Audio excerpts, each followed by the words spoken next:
अर्जुन खोतकरांच्या स्वीय सहाय्यकाच्या रूममध्ये कोट्यवधी रुपये असा दावा केला जातोय। शासकीय विश्रामगृहाच्या रूममध्ये पैसे असल्याचा दावा करण्यात आला। माजी आमदार अनिल गोटे यांनी गंभीर आरोप केलेला आहे। अनिल गोटेंनी 3 ते 4 तासांपासून कुलूपबंद रूमच्या बाहेर ठिय्या मांडत आंदोलनाला सुरुवात केलेली आहे।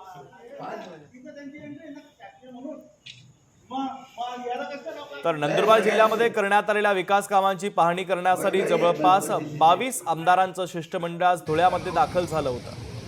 धुळे शहरातील गुलमोहर रेस्ट हाऊस या ठिकाणी जालना विधानसभा मतदारसंघाचे आमदार अर्जुन खोतकर यांचे स्वीय सहाय्यक किशोर पाटील यांच्या नावानं रूम नंबर 102 गेल्या 4 ते 5 दिवसांपासून बुक करण्यात आली होती। शासकीय कार्यालयांमधून या ठिकाणी कोट्यवधी रुपये पोहोच करण्यात आले असल्याचा गंभीर आरोप माजी आमदार अनिल गोटे यांच्याकडून करण्यात आलाय। विकास कामांमध्ये त्रुटी आढळून आल्यानं शासकीय कार्यालयामधून या ठिकाणी कोट्यवधी रुपये पोहोचवल्याचं गोटेंनी म्हटलेलं आहे। अनिल गोटेंनी गेल्या 3 ते 4 तासांपासून कुलूपबंद रूमच्या बाहेर ठिय्या मांडला।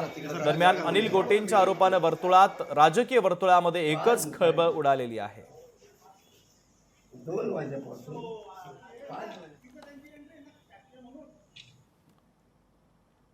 दरम्यान संजय राऊतांनी नेमकं काय ट्विट केलेलं आहे या संदर्भात आपण पाहूया। महाराष्ट्रामध्ये नक्की काय सुरू आहे? धुळे विश्रामगृहामध्ये रूम नंबर 102 राज्याच्या एका कॅबिनेट मंत्र्याच्या वतीनं काही दिवस वसुली सुरू होती। आज संध्याकाळी अनिल गोटेंच्या नेतृत्वाखाली शिवसैनिकांनी तेथे धडक देताच मंत्र्यांचे पीए खोलीत लॉक लावून पळून गेले। खोलीत किमान 5 कोटी रुपये आहेत। कलेक्टरच्या उपस्थितीमध्ये खोली उघडावी एवढीच अपेक्षा आहे असं खासदार संजय राऊतांनी म्हटलेलं आहे।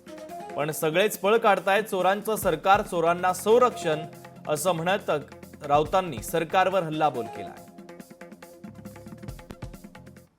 हे लोक किशोर पाटील श्री सहाय्यक अर्जुन खोतकर यांच्या नावाने आणि 15/5/2025 पासून हे ताब्यामध्ये घेतलेले आहे। आज दुपारी ते 2 वाजेपासून 5 वाजेपर्यंत आयुधीशीच्या समोर बसले होते अशी माझी माहिती आहे। मी एसपीला फोन केला, आयुधीशीला फोन केला, जिल्हाधिकाऱ्यांच्या ऑफिसमध्ये फोन केला, या ठिकाणी कोणीही यायला तयार नाही।